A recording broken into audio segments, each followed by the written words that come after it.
BNP chairperson Begum Khaleda Zia, দলটির ভারপ্রাপ্ত chairman Tarique Rahman এবং দলের প্রশ্নে আপোষহীন এক নেতার নাম একেএম কিবরিয়া স্বপন, যিনি বর্তমানে ফরিদপুর জেলা বিএনপির সদস্য সচিব হিসাবে দায়িত্ব পালন করছেন।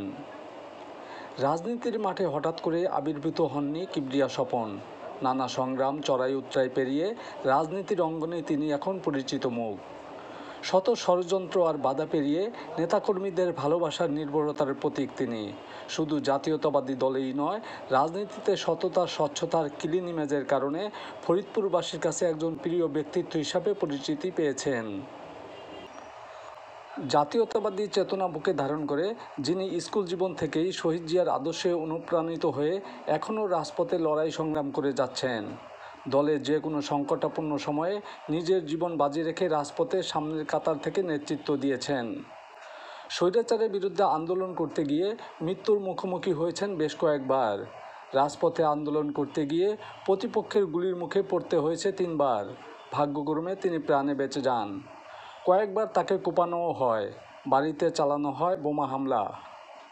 আওয়ামী লীগ সরকারের পেটোয়া পুলিশ বাহিনী ও বিরোধী মতে শত নির্যাতন মামলা হামলা দিয়েও রাজপথ থেকে সরানো যায়নি তাকে। জাতীয়তাবাদী চেতনার মানুষ কিবরিয়া স্বপনকে চেনেন একজন ক্যারিসমাটিক নেতা হিসাবে। অন্যায়ের বিরুদ্ধে আপোষহীন নেতা। 1984 সালে ছাত্রদলের রাজনীতির মাধ্যমে তার পথচলা শুরু হয়। অল্প দিনের মধ্যে সাংগঠনিক দক্ষতা, দলের প্রতি আনুগত্য এবং কর্মীদের প্রাণের মানুষ হয় তাকে পুরস্কার হিসাবে দায়িত্ব দেওয়া হয় জেলা ছাত্রদলের সভাপতি হিসাবে। এ দায়িত্ব তিনি পালন করেন 6 বছর।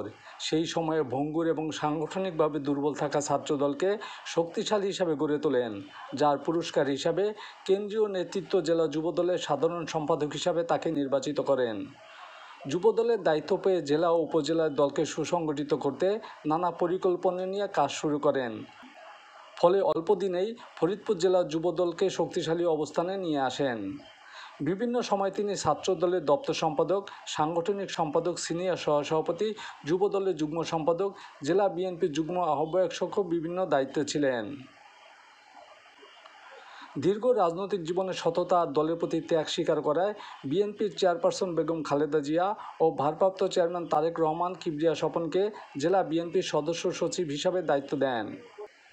দলের কঠিন সময়ে তৃণমূল নেতাকর্মীদের আশা ভরসার স্থল কিবরিয়া স্বপন দায়িত্ব পাওয়ার পর সকল গ্রুপিং কোন্দল দূরে ঠেলে দলকে গোছানোর কাজ শুরু করেন, যার হাত ধরে বর্তমানে ফরিদপুর জেলা বিএনপি যে কোনো সময়ের চেয়ে বেশি সাংগঠনিকভাবে শক্তিশালী।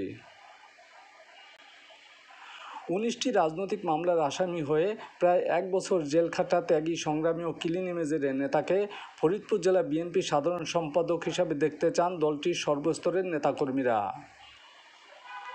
ফরিদপুরের জাতীয়তাবাদী ঘরানার আপামর জনগণ এবং দলীয় নেতাকর্মীদের বিএনপির হাইকমান্ডের কাছে একটাই দাবি, তৃণমূলের প্রাণের মানুষ কিবরিয়া স্বপনকে দলের সাধারণ সম্পাদক হিসাবে দায়িত্ব দেওয়া হোক।